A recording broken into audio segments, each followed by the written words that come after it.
7, we have Mr. Ortuno present here for the plaintiffs. Do we have? I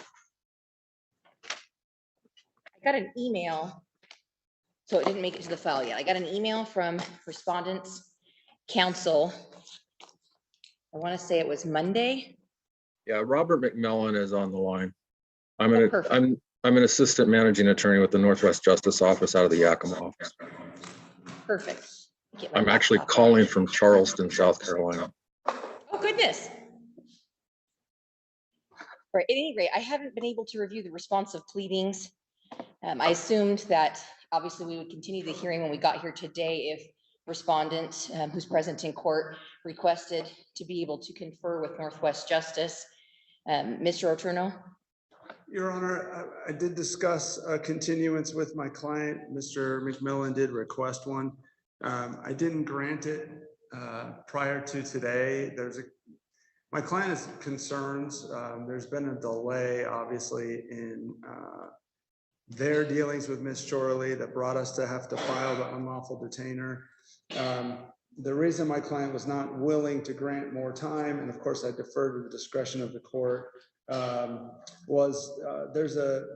there's actually become a business issue with this now. They've had a tenant move out over the weekend because of the presence and actions of Ms. Chorley's nephew, who continues to reside in the unit. It's one of the principal portions of our complaint is that there are residents in the unit that do not have permission to be there.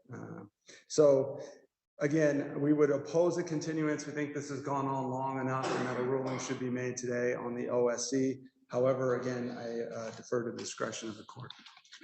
All right, and Mr. McMillan?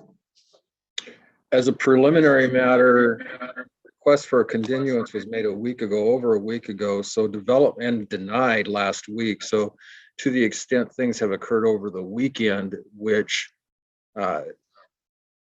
generate resistance to my request, I believe they're fabricated after the fact. So the simple reality is that my client acted with diligence in retaining our firm.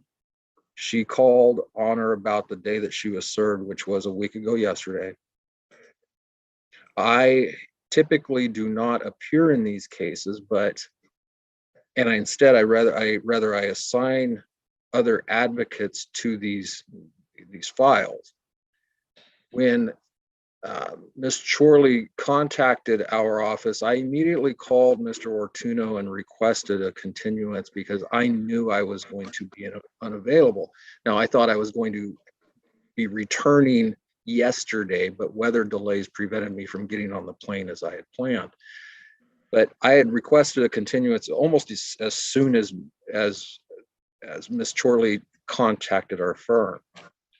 So Mr. Ortuno has known about the need for more time for at least a week.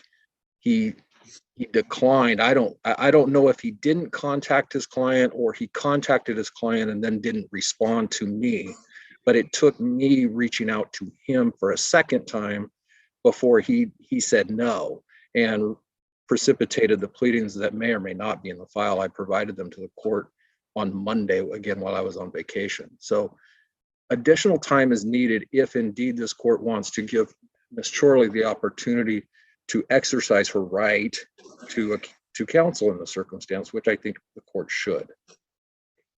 So I'll let Mr. Ortuno respond, but I will tell you that what I heard him say was that because of the alleged conduct of Ms. Chorley, that is why his clients couldn't simply agree to a continuance.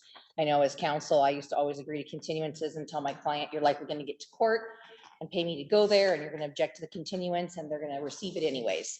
And given the fact I haven't been able to read the responsive pleadings of Ms. Chorley's and the fact that under the IRP program and my standing order at the first hearing, I am to grant a continuance for a tenant to confer with Northwest Justice. Your attorney's not available. He's filed pleadings that have not made it to the court file. I don't know if Mr. Ortuno's read them, but I haven't.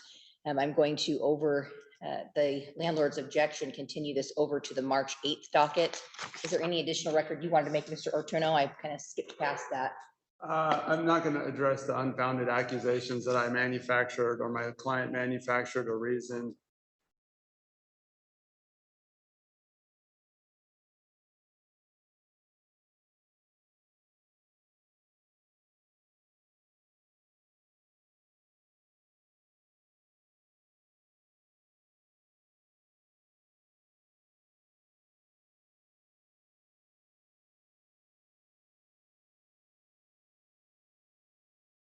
softball unlawful detainers where